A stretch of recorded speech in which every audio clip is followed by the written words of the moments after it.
एक major system के रूप में जाना जाता है ह्यूमन एनाटॉमी एंड फिजियोलॉजी के अंदर। नर्वस सिस्टम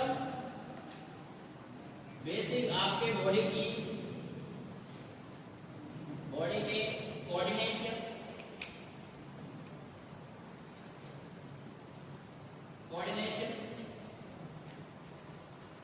और मेंटेन एक्टिविटी के लिए जाना जाता है।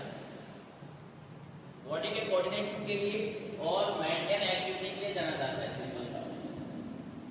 नर्वस का मतलब यहां से नर्वस बॉडी में क्या होता है, टिश्यू होता है और नर्वस टिश्यू आपने पढ़ा होगा। और नर्वस टिश्यू क्या करता है, दो चीज को फॉर्म करता है बॉडी के अंदर। एक नर्वस टिश्यू क्या बनाता है, आपके ब्रेन को बनाता है और दूसरा क्या करता है, स्पाइनल कॉर्ड को फॉर्म करता है। स्पाइनल कॉर्ड को फॉर्म करता है।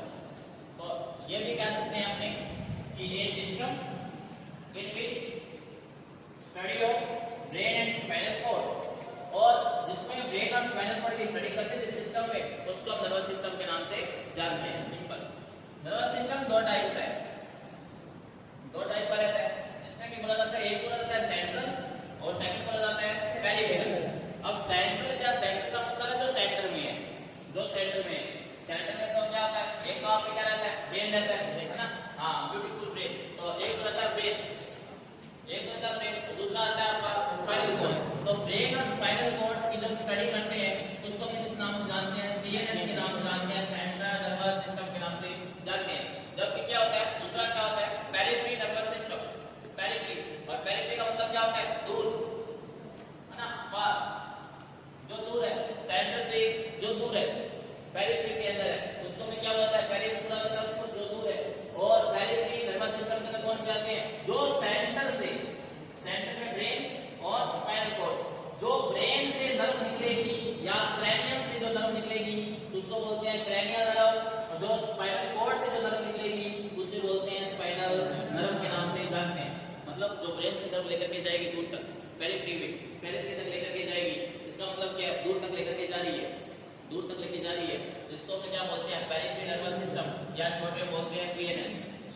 क्या बोलते हैं, पीएनएस। और ये सेंटर में जो काम करेगा तो सेंटर में ब्रेन एंड स्पाइनल कॉर्ड, है ना, PNS, brain and spinal cord. जबकि यहाँ क्या होता है, क्रैनियल और स्पाइनल नर्व के नाम से इसको जानते हैं। दो पार्ट में डिवाइड किया गया है, सेंट्रल नर्वस सिस्टम और पेरिफेरल नर्वस सिस्टम के रूप में इसको जानते हैं।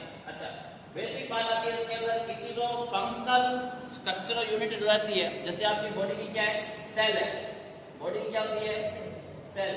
हाँ, तो वैसे क्या होता है, हर एक सिस्टम की अपनी बॉडी की क्या होती है, बेसिक यूनिट होती है, और बेसिक यूनिट को कुछ इस तरह से अपने रिप्रेजेंट कर रहे हैं भाई।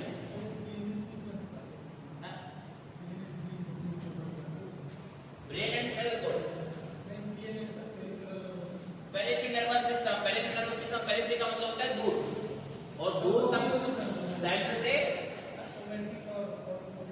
वो बात की बात है, वो डिवीजन की बात है। ऐसे तो सेंट्रल नर्वस सिस्टम, ब्रेन का भी डिवीजन आ गया, fore brain, mid brain, mid brain, तो वो डिवीजन आ गया। बट सेंटर में कौन सी स्ट्रक्चर है, तो पढ़ते हैं ब्रेन और स्पाइनल कॉर्ड बैक में। और पेरिफेरल के अंदर कौन लेके जा रही है, यहाँ से ब्रेन से क्रैनियल नर्व लेकर जा रही है, और स्पाइनल कॉर्ड से स्पाइनल नर्व लेकर के जा रही है। अच्छा, बात उसकी आती है न्यूरॉन की।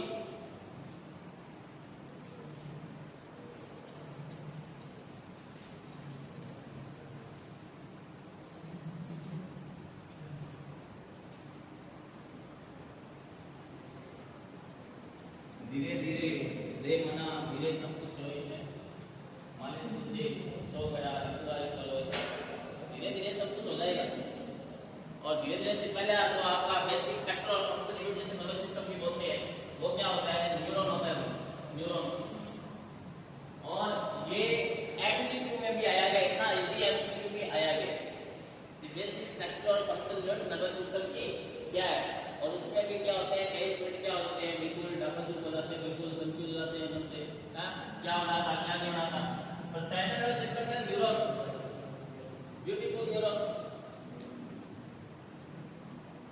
एक ऐसी स्ट्रक्चर न्यूरॉन की जो कि क्या होती है, एयर के अंदर क्या होती है, एयर के अंदर मूवमेंट करती है। अब इसको बहुत अच्छे से सुनना, इसको बात को, क्योंकि वाइट कंटेंट बहुत कम मिलता है, बहुत कम आता है।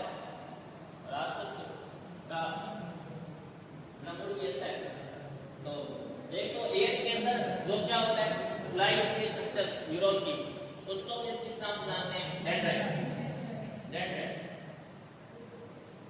पहला पार्ट न्यूरॉन का पहला पार्ट हेयर लाइक स्ट्रक्चर, इसको हमने क्या बोलते हैं? डेंड्राइट बोलते हैं।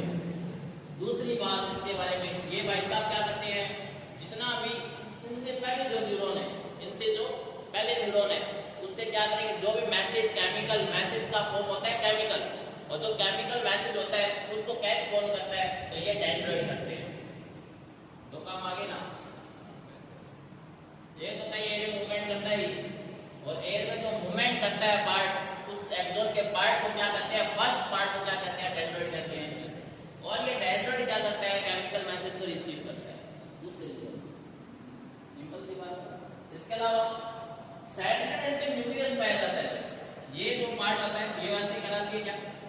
सेल बॉडी है, सेल बॉडी है, और सेल बॉडी में क्या देखने को मिलता है आपको? न्यूक्लियस देखने को मिलता है। और जैसे आगे इसको अपने क्या करते हैं, आगे रन करवाते हैं, तो ये एक स्ट्रक्चर देखे जाता है, इसको हम क्या बोलते हैं? एक्सोन। ये है एक्सोन। इसे इस नेक को एक्सोन हिल नोक के नाम से जानते हैं। एक्सोन हिल नोक के नाम से जानते हैं। ये जो नेक है इसको एक्सोन हिल नोक के नाम से जानते हैं। इसका मतलब क्या है कि लॉक होने के बाद अब जो पार्ट बनेगा वो क्या कहलाएगा? एक्सोन कहलाएगा इसके बाद। और एक्सोन एक लेंथी स्ट्रक्चर है जिसमें क्या देखने को मिलता है कि एक्सोन हिल नोक के अंदर क्या होता है? एक ऊपर एक कवरिंग होती है, कवरिंग होती है, और ये कवरिंग होती है वो किस किस चीज की होती है? तो एक्सोन के ऊपर, एक्सोन के ऊपर, एक्सोन को जो कवर करके रखेगा उसे क्या कहते हैं? एक्सोनिमा। क्या कहते हैं उसे? एक्सोनिमा। एक्सोनिमा। और एक्सोनिमा जो होती है, और जो एक्सोनिमा कवर करके रखते हैं उसको कौन बोलते हैं? Myelin sheath. उसे क्या कहते हैं? Myelin sheath. उसे बोलते हैं माइलिन शीट। अब यहाँ बहुत बड़ा चैनल देखने को मिलेगा। तो पहले एक्सोन के ऊपर एक्सोनिमा, एक्सोनिमा के ऊपर माइलिन शीट, और माइलिन शीट के ऊपर कौन है? Schwann cell. इसके ऊपर भी कौन है? Schwann cell. स्वान सेल होती है, और स्वान सेल के ऊपर जो बॉक्स लाइक स्ट्रक्चर होती है, बॉक्स लाइक स्ट्रक्चर होती है, उससे हमने बोलते हैं क्या? नोड ऑफ रैडकेर के नाम से जानते हैं। एक्सोन, एक्सोन को जो प्रोटेक्ट करके रखेगा, एक्सोन ब्रेक डाउन ना हो, तो उसको ऊपर कवरिंग होती है, इसको बोलते हैं क्या? एक्सोनिमा। और एक्सोनिमा में क्या हो? ब्रेक डाउन ना हो, एक्सोन स्मूथली वर्क करे, तो उसके लिए कौन है? तो माइलिन शीट। Myelin sheath. और माइलिन शीट क्या कर रही है? माइलिन शीट किसके साथ क्या कर रही है? कोऑर्डिनेट कर रही है। तो किसके साथ कर रही है? नोड ऑफ रैडकेर के साथ क्या कर रही है? कोऑर्डिनेट कर रही है। और नोड ऑफ रैडकेर का मतलब क्या है? इनका मतलब क्या होता है? ये क्या करते हैं? ये मैसेज का सुपरविजन करते हैं कि लगातार मैसेज आ रहे हैं ना, लगातार मैसेज आगे फॉरवर्ड तो हो रहे हैं ना। जैसे कि फॉर एग्जांपल योर इंटरनेट है ना, अगर बुलाते हैं मैसेज एरोप्लेन मोड है ना, इसका फिर से क्या नेटवर्क आता है, फिर जितने व्हाट्सएप मैसेज होते हैं मैसेज होते हैं फटाफट क्या होते हैं बात होते हैं। वैसे क्या होते हैं? ये क्या करते हैं? ये सुपरविजन का काम करते हैं। मैसेज आया ना, आगे की तरफ फॉरवर्ड करने का काम ये करते हैं। तो इसके अंदर तीन चीजें देखने को मिलती है: एक्सोन, एक्सोनिमा, माइलिन शीट और स्वान सेल के बाद सबसे ऊपर जो बाहरी कवरिंग है, जैसे सबसे एक्सोन की सबसे आउटर कवरिंग के नाम से कौन जाना जाता है? तो नोड ऑफ रैडकेर के नाम से जाना जाता है। लास्ट जो टर्मिनल साइट होती है, ये तो थी एक्सोन, सॉरी ये तो थी डेंड्राइट। डेंड्राइट की फर्स्ट जो पार्ट था उसे डेंड्राइट के नाम से जाना था, और जो लास्ट पार्ट होता है उसे किस नाम से जानते हैं? Axon terminal. एक्सोन टर्मिनल है ना। और एक्सोन टर्मिनल, टर्मिनल का मतलब क्या होता है? Last part. Axon terminal. और यहां से क्या देखने को मिलता है? तो यहां से केमिकल मैसेज, केमिकल मैसेज का क्या होता है? और इससे अच्छे, इसको और भी अच्छे वर्ड के अंदर या अच्छे टर्म के अंदर बोले अपने, यहाँ एक प्रोसेस होती है जिसको बोलते हैं साइनेप्स। साइनेप्स बोलते हैं। और साइनेप्स क्या होता है कि मतलब ये तो टर्मिनल, ये टर्मिनल, ये जो इसका टर्मिनल है इसे, और दूसरे का क्या? एक्सोन। दूसरे न्यूरॉन का एक्सोन, ये एक्सोन दूसरे न्यूरॉन का, और पहले वाले का एक्सोन टर्मिनल। जिस पार्ट पे आकर के मिलते हैं, जिस पार्ट में आकर के मिलते हैं उसको क्या बोलते हैं? साइनेप्स बोलते हैं। क्या बोलते हैं? साइनेप्स बोलते हैं। बहुत इंपॉर्टेंट बात है कि मैसेज कैसे ट्रांसफर हुआ है, कैसे ट्रांसफर हुआ है। तो ये इसने क्या किया, एक्सॉन टर्मिनल से दूसरे न्यूरॉन का क्या था, आपका आया था क्या था, पर्टिकुलर उसको बोलते हैं डेंड्राइट, और डेंड्राइट और ये एक्सॉन टर्मिनल आपस में जिस साइड पे मिलते हैं उसको हम किस नाम से जानते हैं?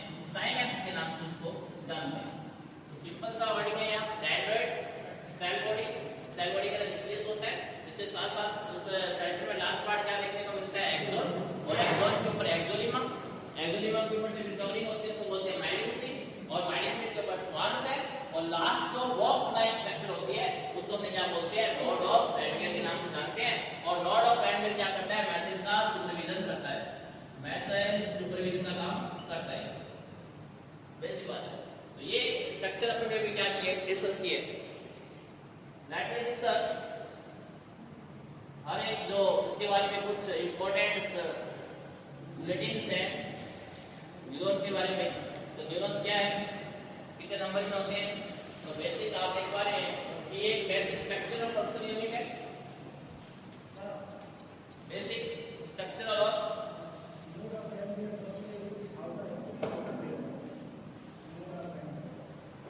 हाँ सबसे आउटर लेयर, सबसे एक्सॉन की सबसे आउटर लेयर नोड ऑफ रैनगर। और नोड ऑफ रैनगर का क्या काम है? मैसेज प्रॉपर आ रही है, आगे जा रही है, तो मैसेज के मूवमेंट का सुपरविजन करने के लिए काम में उसको दिया जाता है। हाँ।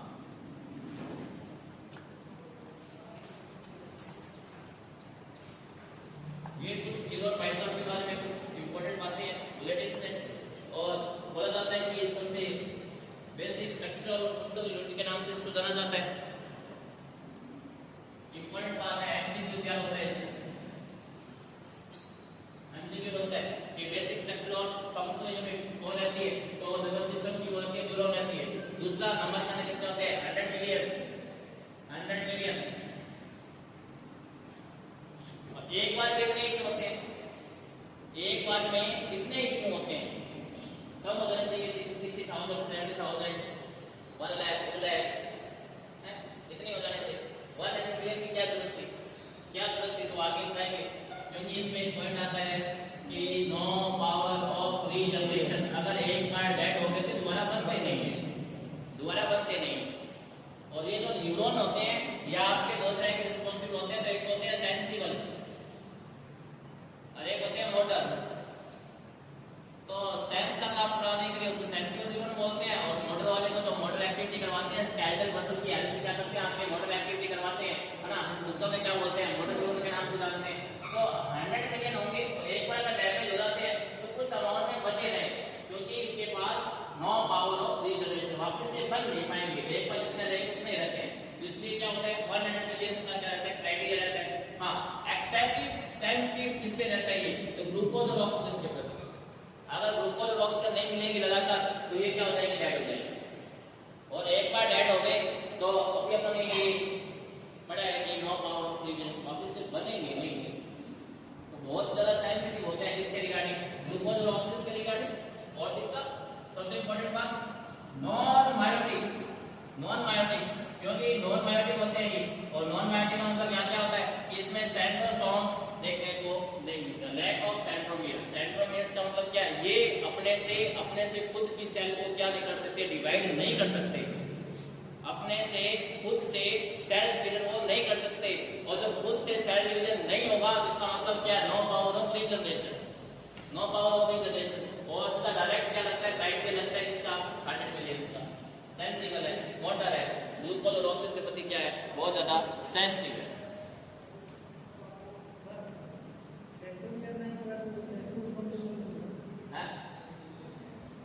सेंट्रोमियर्स नहीं होंगे, सेल डिवीजन नहीं होगा।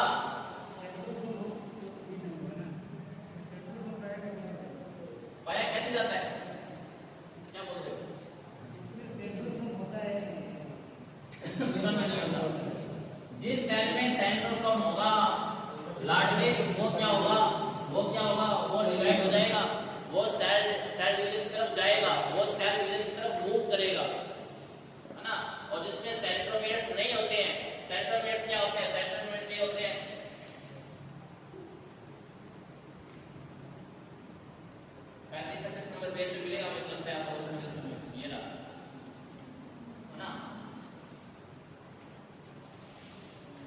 पेज टेलोफेज, पेज के अंदर क्या होते हैं जो सेंट्रोमियर्स होते हैं, जब क्या सेल का डिवीजन होता है तब क्या होते हैं ये बाइफरकेट होते हैं, बाइफरकेट होते हैं। और जिसके अंदर सेंट्रोमियर्स होते हैं तो उसमें क्या होता है सेल डिवीजन पाया जाता है, जिसमें सेंट्रोमियर्स नहीं होते हैं उसमें सेल डिवीजन पाया नहीं जाता है। सिंपल सा कांसेप्ट है इसका। इसके जब उसमें सेंट्रोमियर्स नहीं है तो वो अपने से ज्यादा अपने नंबर को बढ़ा नहीं सकते हैं, वो अपने नंबर को बढ़ा नहीं सकते हैं, वही अपने बढ़ाएंगे 9 पावर ऑफ 3 जनरेशन। इसको सपोर्ट करने वाली न्यूरॉन को सपोर्ट करने वाली भी सेल होती है भाई। हां न्यूरॉन अकेला यहां बिल्कुल कुछ नहीं करता है, न्यूरॉन के साथ भी कुछ क्या होते हैं उसके हेल्पर होते हैं, जैसे कि आपके क्या होते हैं हेल्पर होते हैं, है ना। तो क्या होते हैं न्यूरोलॉजिकल सेल, और न्यूरोलॉजिकल सेल क्या होती है supporting cell of nervous system. Nervous system को जो सपोर्ट करती है उसे क्या बोलते हैं न्यूरोग्लियल सेल के नाम से जानते हैं। कितनी होती है अब ये 10 to 50 टाइम 10 से 50 गुना न्यूरॉन 100 मिलियन थे, न्यूरॉन 100 मिलियन थे, तो 100 मिलियन से भी कितना 10 to 50 टाइम्स मोर 10 से 50 गुना ज्यादा ना। तो इतने नंबर के अंदर क्या होते हैं न्यूरोग्लियल सेल होती है, टोटल न्यूरोग्लियल सेल होती है। और इन टोटल न्यूरोग्लियल सेल को कितने डिवाइड में किया गया है 5 टाइम्स में डिवाइड किया गया है। ये जो सेल है, ये जो सेल है, यही सेल क्या करती है आपके लगभग आपके सेंट्रल नर्वस सिस्टम और पेरिफेरल नर्वस सिस्टम में जो स्ट्रक्चर्स बनती है उसको क्या करती है फॉर्म करने में क्या करती है हेल्प करती है। और ये 5 टाइप की सेल है न्यूरोग्लियल सेल, जिसमें एक हो जाता है क्या ओलिगोडेंड्रोसाइट, ओलिगोडेंड्रोसाइट, उसकी होती है स्वार्म सेल, इसका होती है एस्ट्रोसाइट, ये सभी का डिस्कस करेंगे, और माइक्रोग्लियल सेल और एपेंडाइमल सेल, है ना। तो ओलिगोडेंड्रोसाइट में जैसे बात करते हैं, सबसे पहले ओलिगोडेंड्रोसाइट के बारे में बेसिक ब्रीफली क्या बताऊं, डिस्कस करते हैं। तो ये क्या करते हैं सेंट्रल नर्वस सिस्टम की क्या बनाती है माइलिन शीट बनाती है। सेंट्रल नर्वस सिस्टम में आपका ब्रेन और स्पाइनल कॉर्ड होता है, तो उसमें जो न्यूरॉन होते हैं न्यूरॉन में माइलिन शीट बनती है, वो कौन बनाएगा वो ओलिगोडेंड्रोसाइट। ऐसे ही जो आप दूसरे क्या इसको बोलते हैं क्या स्वार्म सेल बोलते हैं, स्वार्म सेल बोलते हैं। तो ये क्या करते हैं ये स्वार्म क्या करते हैं पीएनएस पेरिफेरल नर्वस सिस्टम की क्या होती है जो माइलिन शीट होती है वो बनाती है। ये सेंट्रल नर्वस सिस्टम की बनाएगी, ये पेरिफेरल नर्वस सिस्टम की क्या बनाएगी माइलिन शीट, दोनों माइलिन शीट बनाती है। ओलिगोडेंड्रोसाइट सेंट्रल नर्वस सिस्टम की और स्वार्म सेल किसकी बनाती है पेरिफेरल नर्वस सिस्टम की बनाती है। हां एस्ट्रोसाइट, एस्ट्रोसाइट स्टार शेप की होती है, स्टार शेप की सेल होती है, सेल होती है। और स्टार शेप की सेल का मतलब क्या है कि जब हम बात करते हैं कि इन 500 सेल के अंदर सबसे पहले प्राइमरी फैगोसाइटिक सेल कौन सी होती है, प्राइमरी फैगोसाइटिक, फैगोसाइटिक का मतलब क्या है अगर कोई बाहर से आउटर कोई एकदम से ऑर्गेनिज्म आ जाए तो उसको किल करना है, सबसे पहले अटैक कौन करेगा, जैसे बॉडी में क्या डब्ल्यूबीसी होती है है ना, और डब्ल्यूबीसी में क्या होता है एसिनोफिल होती है। तो वैसे ही क्या होता है नर्वस सिस्टम के अंदर अगर कोई बैक्टीरिया आ गया, वायरस आ गया, तो उसके सबसे पहले उसको अटैक करने के लिए कौन सी सेल होती है तो वो आपकी होती है एस्ट्रोसाइट। इसकी खुद का डिफेंस सिस्टम है, इसका नर्वस सिस्टम का खुद का डिफेंस सिस्टम है, और खुद के डिफेंस सिस्टम के अंदर सेल है उसकी, और वो होती है कौन एस्ट्रोसाइट। प्राइमरी इसको बोलते हैं प्राइमरी फैगोसाइटिक, फैगोसाइटिक सेल के नाम से इसको जानते हैं। यहाँ बात थोड़ा ध्यान करना अभी, क्योंकि ये थोड़ा सा ना सभी के दिमाग में क्या होगा थोड़ा सा कंफ्यूजन आएगा। ये तो थी प्राइमरी जो बोलती है क्या, जैसे मास्टर ग्लैंड की हाइपोथैलेमस और मास्टर ग्लैंड होती है कौन पिट्यूटरी। तो वैसे ही क्या है ये तो प्राइमरी फैगोसाइटिक सेल है, इसको क्या करना है ऑर्डर देना है, ये आ चुका है किल करना है। तो सबसे पहले जो एक्टिवेट होती है वो कौन सी होती है एस्ट्रोसाइट। और क्या करते हैं ये बीबीबी ब्लड ब्रेन बैरियर जो बनाती है वो कौन बनाती है एस्ट्रोसाइट बनाती है। तो star shape primary phagocytic cell और ब्लड ब्रेन बैरियर को जो बनाती है फॉर्मुलेट करती है उस सेल का क्या नाम है, उसका नाम न्यूरोग्लियल सेल का नाम है एस्ट्रोसाइट सेल, एस्ट्रोसाइट सेल। इसके अलावा और क्या माइक्रोग्लियल एपेंडाइमल, माइक्रोग्लियल और जो माइक्रोग्लियल है ये ओवरऑल क्या करती है ओवरऑल फैगोसाइटिक सेल है, फैगोसाइटिक सेल ये स्टार्ट कर देगी, ये डिफेंस का काम स्टार्ट कर देगी, पर निपटाएगा और टोटल कवर कौन करेगा तो माइक्रोग्लियल। ये ओवरऑल फैगोसाइटिक सेल के नाम से जानी जाती है।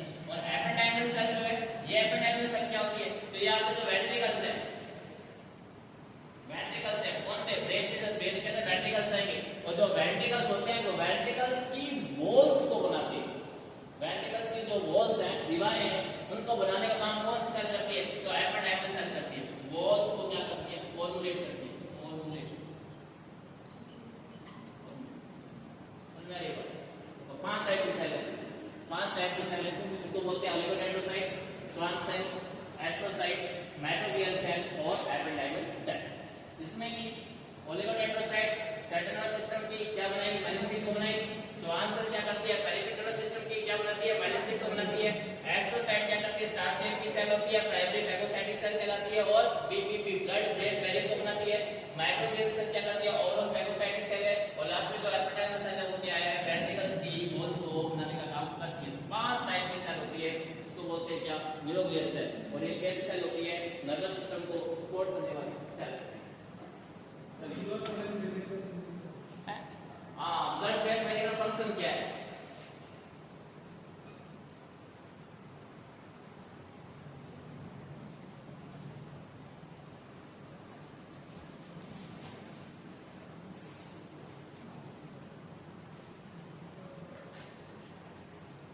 टॉक्सिक सब्सटेंस, कोई भी टॉक्सिक सब्सटेंस है जो कि ब्रेन के लिए हार्मफुल है, जो कि ब्रेन के लिए क्या है? हार्मफुल है, ब्रेन को ज्यादा स्टेशन दे देगा, ब्रेन को ज्यादा, ब्रेन के लिए क्या है? टॉक्सिक है, ब्रेन को हार्म करेगा या हार्म पहुंचाएगा ब्रेन को, तो उन सभी सब्सटेंस को क्या करता है? ये एंटर नहीं करने देता है, ये बाहर क्या लगता है? ये फिल्ट्रेट कर देता है, इसलिए बोलते हैं इसको ब्लड ब्रेन बैरियर। तो जितने भी फॉर एग्जांपल जैसे कि आप हाई डोज ले रहे हो किसी भी मेडिसिन की, या फिर कोई भी आप मेडिसिन ले रहे हो हाई डोज की है, तो बेसिकली ब्रेन के लिए कितना एफिशिएंसी है उसको क्या करेगा? पहले से ब्लड ब्रेन बैरियर से क्या कर देगा? उसको फिल्टर कर देगा। इतना ही अमाउंट जाना चाहिए, ज्यादा नहीं जाना चाहिए, नहीं तो ये क्या ब्रेन के लिए क्या हो जाएगा? हार्मफुल हो जाएगा।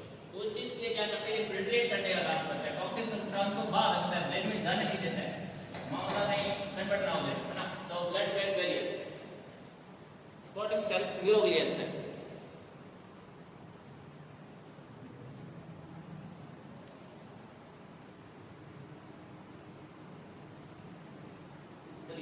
Classification of neuron.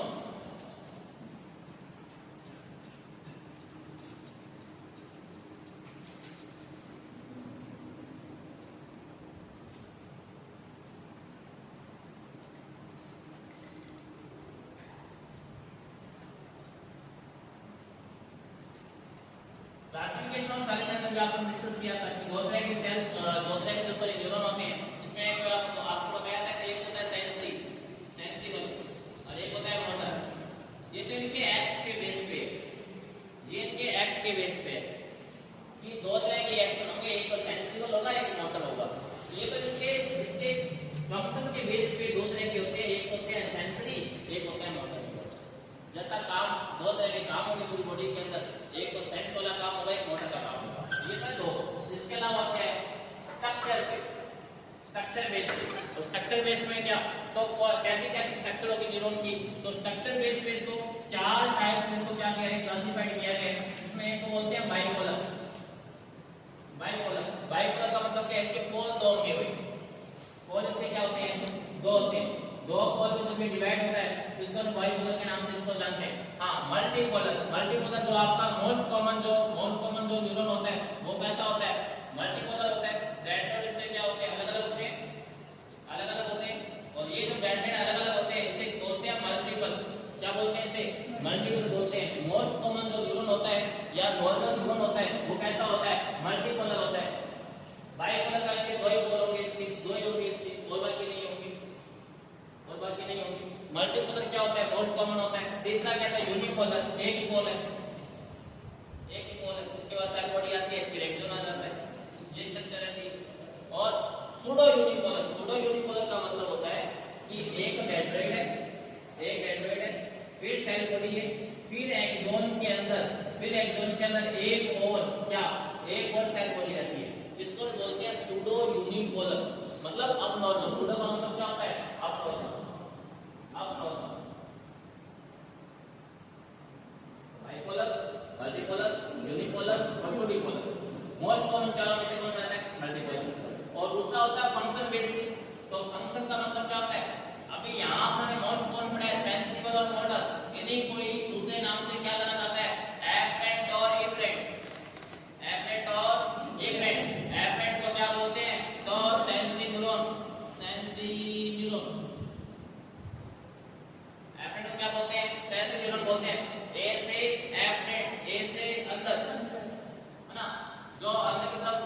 को लेकर के आई, सेंसेशन को लेके आई, किस चीज पे आप ऑब्जेक्ट पे आप टच करोगे और टच करने के बाद अपने को सेंसेशन अंदर की तरफ आती है, ब्रेन की तरफ, मतलब अंदर की तरफ आ रही है, सेंसेशन मैसेज क्या रहा है अंदर की तरफ आ रहा है, वो कौन से न्यूरॉन होंगे? एफरेंट, है ना। और कैसे कैसे काम करेंगे, क्या नेचर है उनके काम करने की, तो वो सेंसरी है, सेंस का परसीव करवा रहे हैं। और दूसरा क्या होता है? इफेक्ट, और इफेक्ट का मतलब क्या होता है? एक्टिंग, एक्टिंग बात लेके जाएगी, बात लेके मतलब जो मैसेज मिला है ब्रेन को वो क्या हो जाएगा, फिर उसके अगेंस्ट वो क्या करता है? रिस्पॉन्स करता है, रिस्पॉन्ड करता है। तो बेसिस ऑफ फंक्शन एफरेंट और इफेक्ट, या यूं कह सकते हैं कि सेंसरी और मोटर, इसके अलावा basis of structure bipolar, multipolar, unipolar और सूडो यूनिपोलर। और इसके अंदर मोस्ट कौन सा देखने को मिलता है? तो जो न्यूरॉन होता है वो कौन सा होता है? मल्टीपोलर के नाम से इसको जानते हैं। क्या सबसे ज्यादा वही होता है? हां, बाइपोलर कहां पर है?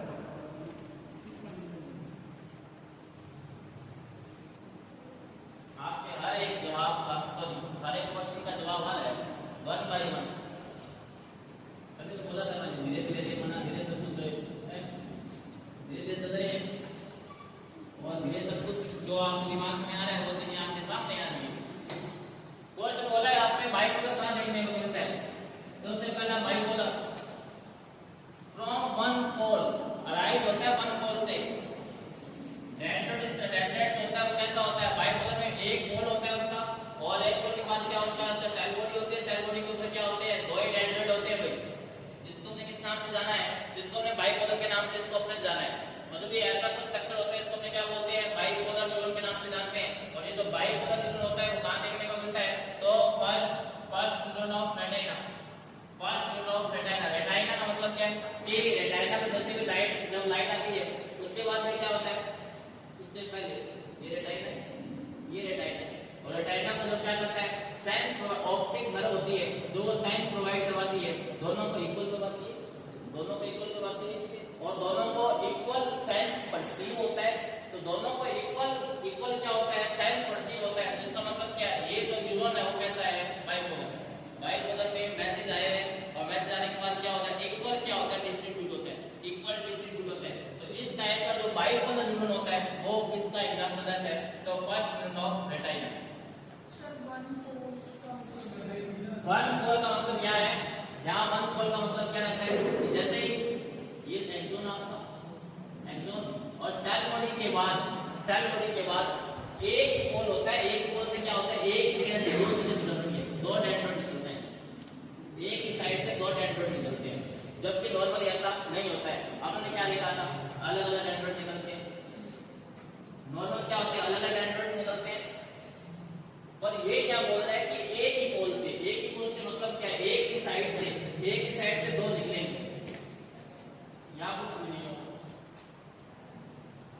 जब एक ही साइड से दो डेंड्राइट निकल रहे हैं, जिसका मतलब क्या है? पोल एक या एक ही पोल के ऊपर दो डेंड्राइट निकल रहे हैं, मतलब बाइपोलर हो गया वो।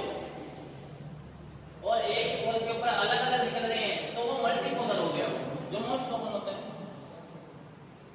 तो फर्स्ट वन ऑफ रेटिना इसका एग्जांपल रहता है। सेकंड जो रहता है मल्टीपोलर, ये आ गया from multiple pole arising of multiple dendrite. सभी के क्या होते हैं? अलग अलग क्या होते हैं? मल्टीपल नंबर के अंदर क्या होते हैं? डेंड्राइट होते हैं। मल्टीपल पोल, सेल बॉडी एक है, अलग अलग इसके पोल है अराइज होने के, और सभी से क्या होता है? अलग अलग क्या देखने को मिलता है? डेंड्राइट अराइज देखने को मिलता है। तो arising of multiple dendrite example क्या रहता है इसका? ऑल मोटर, जितने भी मोटर न्यूरॉन है, अब मोटर न्यूरॉन को यहाँ क्यों लिया गया?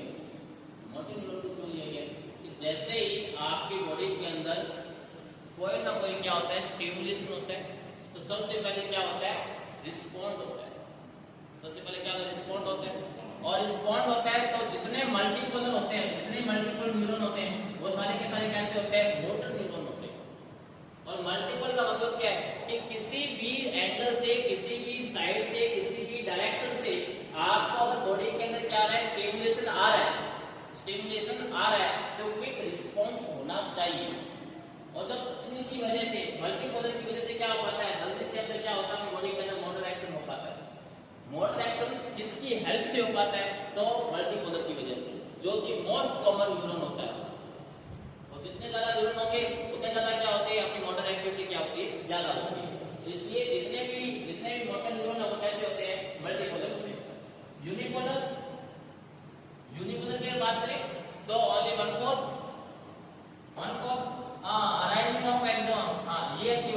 ये क्या होता है, पोल तो एक है, पोल एक है। अब जैसे बताया था कि एक तो ये सेल बॉडी है, दूसरी एक और सेल बॉडी अराइज होती है, पर वो दिखती नहीं है, ये दिखती नहीं है। कुछ सेल बॉडी जैसी स्ट्रक्चर होती है पर विजिबल नहीं होती है, पर अगर ये विजिबल हो जाए तो इसको बोलते हैं सूडो। इसको क्या बोलेंगे, सूडो। ये क्या करके इंडिकेट नहीं होती है, सिंपल क्या रहती है, लॉन्गिट्यूडनल स्ट्रक्चर रहती है, जिसको हम बोलते हैं क्या, यूनिपोलर के नाम से जानते हैं। एक ही पोल है इसके ऊपर और एक डेंड्रेट रहेगा, ऐसे एक पोल के ऊपर एक डेंड्रेट रहता है, सिंपल लॉन्गिट्यूडनल स्ट्रक्चर रहती है, जिसको हम किस नाम से जानते हैं, यूनिपोलर न्यूरॉन के नाम से जानते हैं। एग्जांपल रहता है आपका ट्राइजेमिनल नर्व, ट्राइजेमिनल नर्व।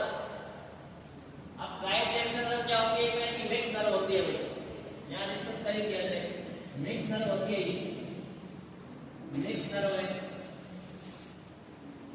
दूसरी क्या होती है, लार्जेस्ट नर्व होती है, और लार्जेस्ट किसे कहते हैं, किसी एक स्ट्रक्चर में से ज्यादा स्ट्रक्चर डिवाइड होती है, उसको हम क्या बोलते हैं, लार्जेस्ट बोलते हैं।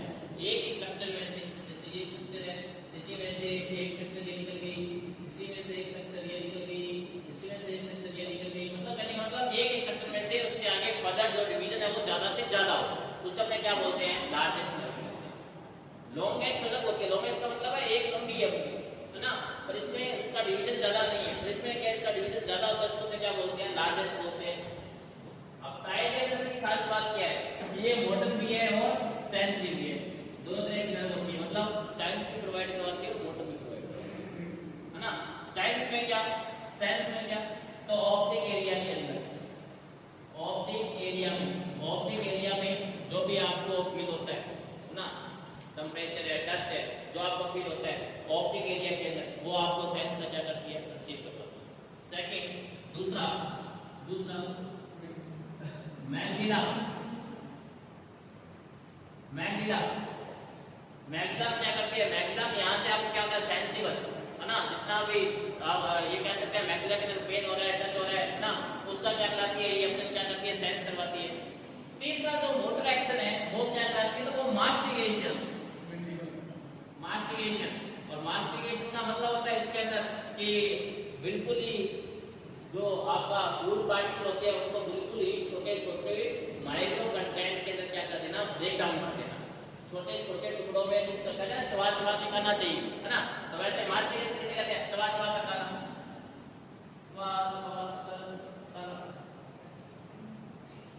मास्टिकेशन।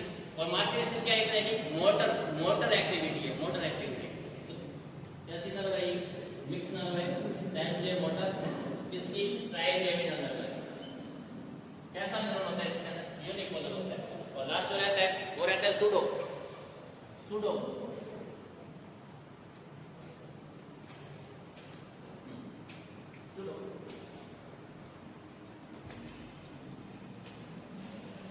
सूडो में जब एक बार स्पेशल रहती है सूडो की, वो क्या कि एक पोल है, arising of both axon and dendrite, एक ही पोल है।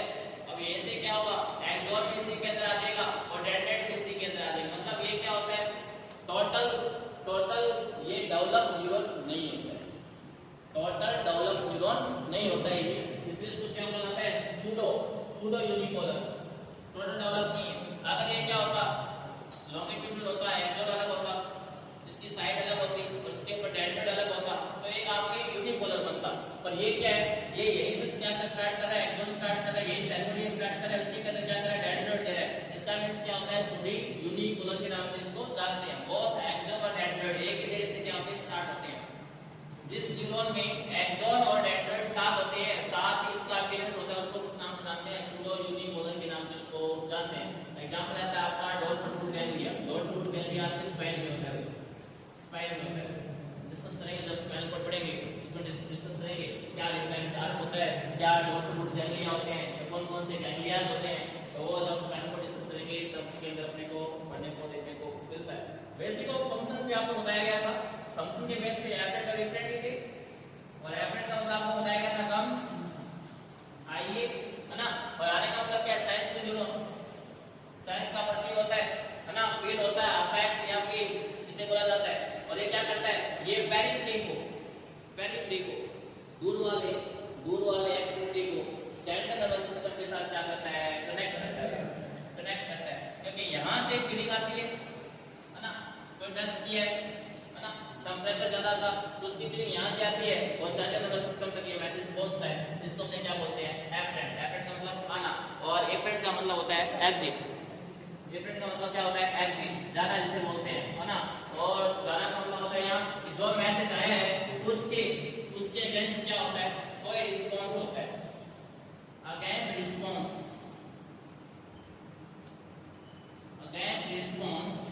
To efferent. एफरेंट के अगेंस्ट क्या होता है, रिस्पांस होता है, उसको क्या बोलते हैं, एफरेंट बोलते हैं। और एफरेंट का मतलब होता है also known motor neuron। Efferent का मतलब होता है क्या होता है, एक्टिव या एक्शन, है ना। और ये क्या करता है, ये सेंट्रल नर्वस सिस्टम को किससे कनेक्ट करता है, पेरिफेरी को। अब ब्रेन मैसेज देती है कि हाँ यहाँ से स्केलेटल मसल का क्या होना चाहिए, कंट्रैक्शन होना चाहिए, एक्शन होना चाहिए, तो ब्रेन क्या करती है, इसको ऑर्डर देती है। तो कहने का मतलब क्या होता है, सेंट्रल नर्वस सिस्टम क्या होता है, स्टिमुलस होता है, ऑर्डर मिलता है, और पेरिफेरी के बाद में क्या होता है, एक्शन होता है। तो ये सेंट्रल से इसको जोड़ती है, पेरिफेरी से इसको जोड़ती है, इसको जोड़ती है क्या, एफरेंट, इसको नाम से चला जाता है।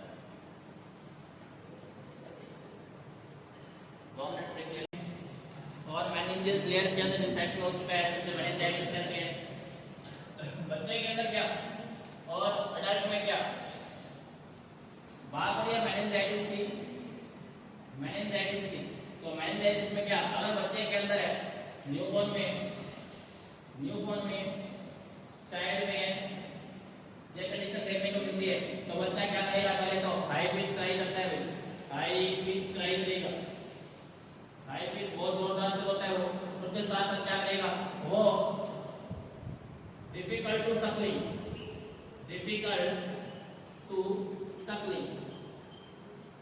नहीं करेगा वो, बैट नहीं करेगा बच्चा इसके अंदर। दूसरा क्या देखने को मिलता है, हाई पिच क्राई देखने को मिलता है इसके अंदर, है ना।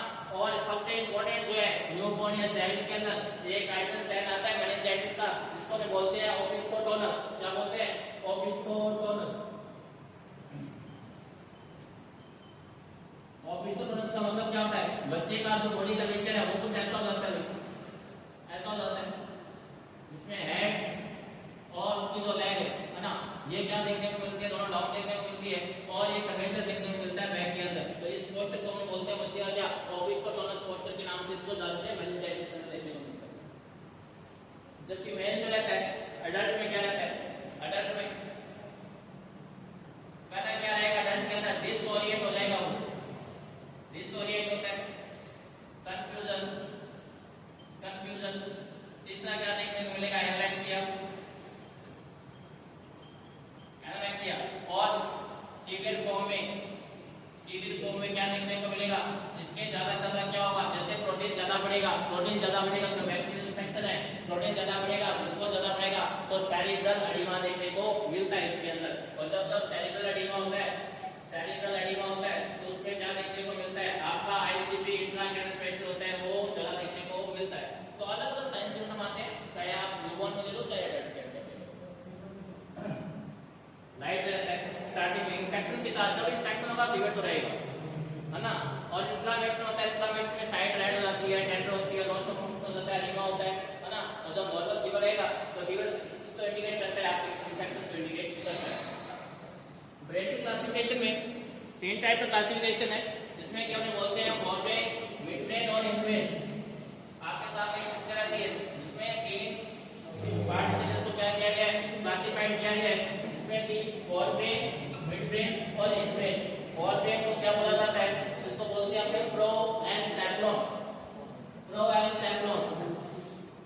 मिड ब्रेन को मेसेंसेफ्लॉन, और तीसरा जो रहता है इसको बोलते हैं अपने इनब्रेन, इसको बोलते हैं अपने लोबेनसेफ्लॉन के नाम से इसको अपने जानते हैं। तो फोर, मिड और इन 3 तरह रहते हैं, प्रोएनसेफ्लॉन, मेसेंसेफ्लॉन और लोबेनसेफ्लॉन के नाम से जानते हैं। अगर ये नाम याद रहे तो ठीक है, अदरवाइज ये कि क्या, ये भी ऑथेंटिक नाम है आपके, फोरब्रेन, मिडब्रेन और इनब्रेन। फोरब्रेन क्या है, फोरब्रेन क्या रहता है, फोरब्रेन को हमने क्या बोला है, प्रोएनसेफ्लॉन के नाम से इसको जानते हैं। हाँ, नाम जानना भी जरूरी है, क्योंकि समटाइम क्या होता है, सिमिलरिटी या सिनोनिम्स आ जाते हैं, तो आपको अगर पता होगा तो डेफिनेटली आप फोरब्रेन को क्या कर सकते हैं, सकते हैं, पहचान सकते हैं। तो क्रोनसेप्टॉन को ये क्या कहते हैं, फोरब्रेन कहते हैं। और ये क्या है, ये टू पार्ट में डिवाइड होता है, टू पार्ट में डिवाइड है। और टू पार्ट में कैसे, इसको फोरब्रेन को क्रोनसेप्टन कहते हैं। क्रोनसेप्टन दो पार्ट में डिवाइड है, टैलेनसेप्टन और डायनसेप्टन। टैलेनसेप्टन और डायनसेप्टन। टैलेनसेप्टन, टैलेनसेप्टन, तो टैलेनसेप्टन को क्या कहते हैं अपने, cerebrum. Cerebrum largest part of the brain, 70% क्या करता है, ऑक्यूपाई करता है ब्रेन के पार्ट को। टैलेनसेप्टन के नाम से अपने इसको जानते हैं। जबकि सेकंड क्या कहते हैं इसको अपने, डायनसेप्टन।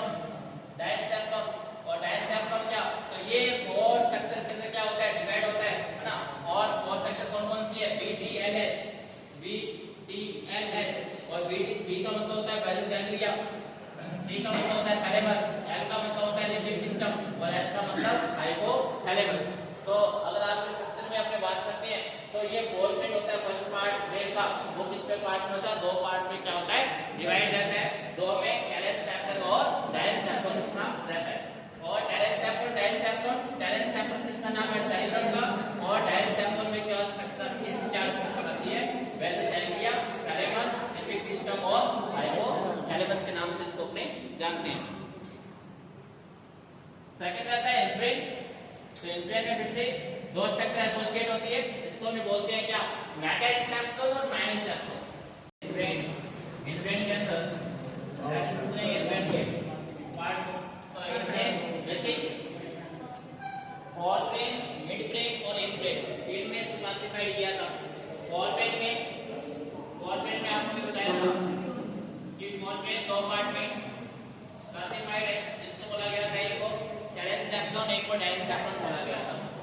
जबकि डायरेक्टली अपने इस पे स्लाइड पे आ रहे हैं, तो डायरेक्ट आ रहा है आपका मिडब्रेन आ रहा है, मतलब मिडब्रेन नहीं है ना। मिडब्रेन अपने इसको क्लासिफाइड वैसे नहीं कर सकते, पर मिडब्रेन के अंदर एक साइड होती है, मिडब्रेन के अंदर एक साइड रहती है, एक साइड रहती है, जिसको अपने क्या बोलते हैं, D2 receptor side, D2 receptor side के नाम से इसको जानते हैं।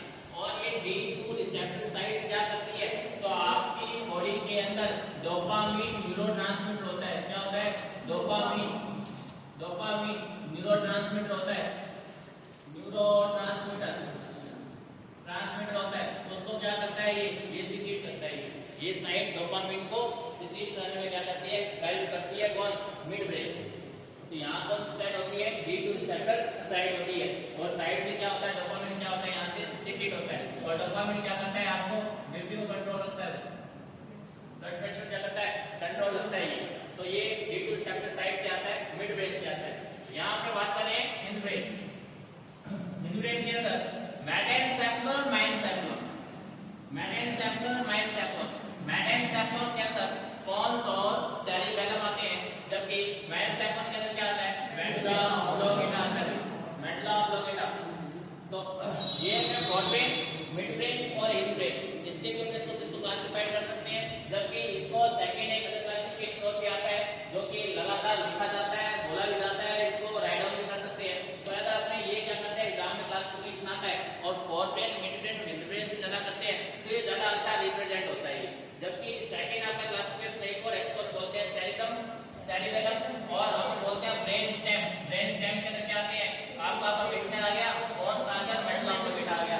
ये शॉर्ट है, बट इतना अच्छा रिप्रेजेंटेटिव नहीं लगता है। जबकि आप फोरब्रेन, मिडब्रेन और हिंदब्रेन को आप रिप्रेजेंट करते हो, तो आप अलग अलग हर एक स्ट्रक्चर को क्या करते हो, उसके अंदर क्लासिफिकेशन जैसे उसका करते हो, रिप्रेजेंटेशन इसके अंदर आप करते हो, दिखाते हो।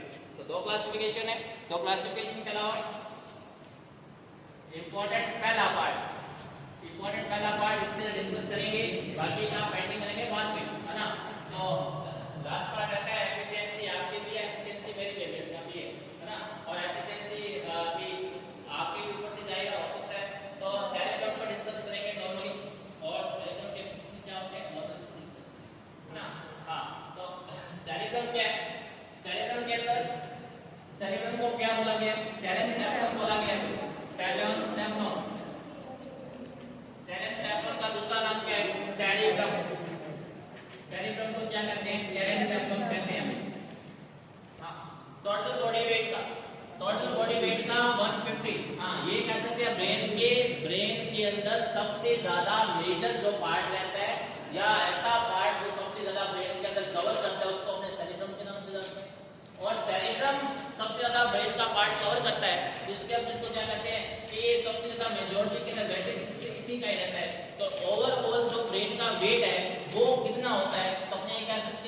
भी क्लाइंट का अगर वेट बॉडी वेट क्या है 50 केजी है तो ब्रेन का वेट मोस्टली क्या देखने को मिलेगा 1 केजी देखने को मिलेगा।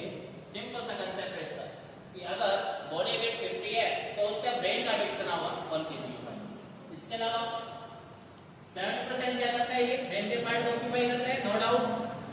इसके साथ लार्जेस्ट पार्ट रहता है लार्जेस्ट पार्ट रहता है लार्जेस्ट पार्ट के साथ साथ क्या देखने को मिलता है शेप कैसे होती है स्फेरिकल स्फेरिकल शेप होती है स्फेरिकल शेप होती है इसकी स्फेरिकल शेप के साथ ये दो पार्ट में डिवाइड रहता है दो पार्ट में डिवाइड रहता है और जो डिवाइड करती है स्ट्रक्चर उसको हम क्या कहते हैं फ्लैक्स सेरेमनी के नाम से उसको जानते हैं। अब एक स्ट्रक्चर देखते हैं छोटी सी जिसमें दो पार्ट रहते हैं जिसको बोलते हैं राइट हेमिस्फीयर और लेफ्ट हेमिस्फीयर। ये ब्रेन आ चुकी है आपकी और ब्रेन के अंदर दो स्ट्रक्चर है लेफ्ट हेमिस्फीयर राइट हेमिस्फीयर और एंटीरियर साइड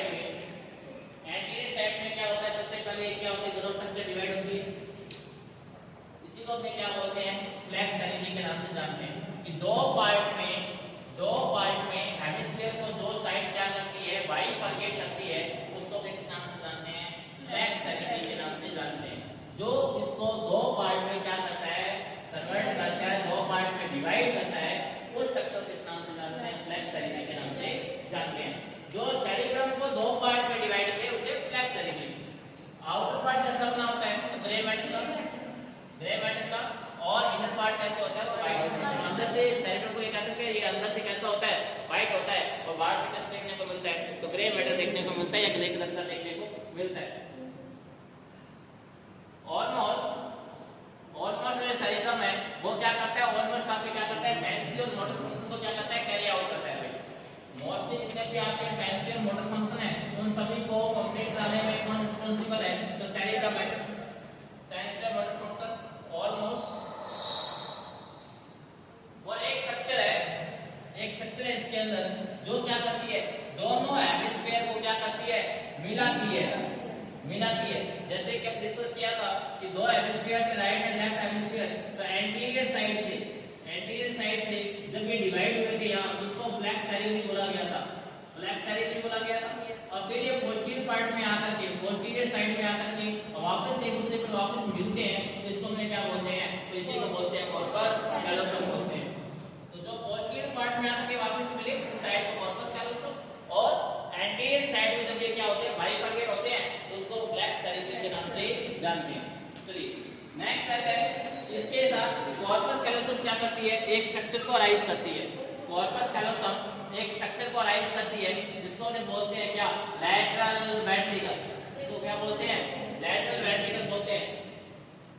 ये कॉर्पस कैलोसम अब आगे जाकर के एक स्ट्रक्चर अराइज करती है कुछ ऐसे स्ट्रक्चर अराइज करती है जैसे just below the corpus callosum there is arising of structure of ventricle की स्ट्रक्चर को अराइज करती है और वेंट्रिकल की स्ट्रक्चर को अराइज करती है तो ये दो तरह की दो पार्ट में स्ट्रक्चर डिवाइड होती है और लेफ्ट साइड और राइट साइड दोनों साइडों में और दोनों साइड में जब अराइज होती है तो इसको कंबाइंड में क्या बोला जाता है लैटरल वेंट्रिकल की बोला जाता है। लैटरल वेंट्रिकल या left lateral ventricle right lateral ventricle और दोनों को कंबाइंड होने से क्या बोलते हैं लैटरल वेंट्रिकल बोलते हैं। सिंपल सी बात है। तो आल्सो नॉन जब क्या होता है लैटरल वेंट्रिकल बनते हैं तो जो लैटरल वेंट्रिकल को ये lateral ventricle left lateral right lateral ventricle इन दोनों को जो क्या करता है डिवाइड करता है। इन दोनों वेंट्रिकल को जो साइड जो वॉल डिवाइड करती है उसे हम किस नाम से जानते हैं सेप्टम लूसिडम के नाम से इसको हमने जानते हैं। तो कॉर्पस कैलोसम ने क्या किया एक स्ट्रक्चर बनाई उस स्ट्रक्चर को नाम दिया था लैटरल वेंट्रिकल। लैटरल वेंट्रिकल के अंदर एक स्ट्रक्चर बनी जो इसको दो पार्ट में डिवाइड कर रही थी उसको बोल दिया सेप्टम लूसिडम और सेप्टम लूसिडम क्या बनाती है लेफ्ट लैटरल वेंट्रिकल और राइट लैटरल वेंट्रिकल क्या बनाती है इसको बनाती है। वेंट्रिकल्स शॉर्ट नोट में आया गया क्वेश्चन है आपके एनाटॉमी के अंदर सबसे अच्छा शॉर्ट नोट रहा है कि ventricle of the brain maximum number 3 number और भी क्या ले दो पर 3 नंबर में तो आया गया क्वेश्चन है और उसमें क्या वेंट्रिकल नंबर क्या कितने हैं 4। अब दिमाग में ये बात होगी कितना सही लिखेंगे तो नंबर क्या पूरे आएंगे क्या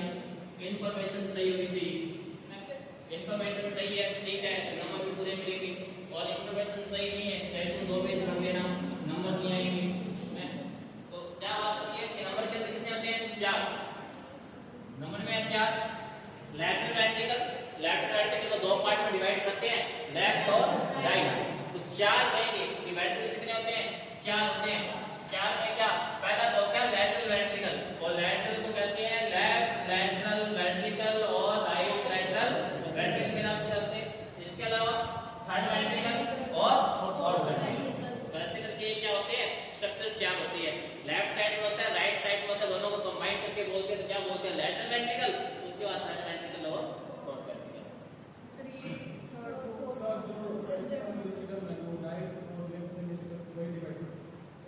सेप्टम लूसिडम क्या डिवाइड करेगा? सेप्टम लूसिडम है वो एक स्ट्रक्चर है जो कि राइट और लेफ्ट वेंट्रिकल को क्या करता है? डिवाइड करते हैं। राइट लैटरल वेंट्रिकल और लेफ्ट लैटरल वेंट्रिकल को 2 साइड डिवाइड करते हैं, उसे सेप्टम लूसिडम कहते हैं, है ना। और जो ये वेंट्रिकल की स्ट्रक्चर को बनाती है तो किसके बाद बनता है? तो कॉर्पस कैलोसम के बाद ये स्ट्रक्चर बनती है, जिसे बोलते हैं लैटरल वेंट्रिकल। और लैटरल वेंट्रिकल के अंदर भी इनको दो पार्ट में डिवाइड करके उस स्ट्रक्चर को क्या बोलते हैं? सेप्टम लूसिडम के नाम से जानते हैं। और 4 नंबर में होते हैं, तो 2 लैटरल, एक थर्ड और एक फोर्थ वेंट्रिकल के नाम से इसको जानते हैं।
जो थर्ड वेंट्रिकल फोर्थ वेंट्रिकल के साथ कनेक्ट होता है, थर्ड वेंट्रिकल फोर्थ वेंट्रिकल के साथ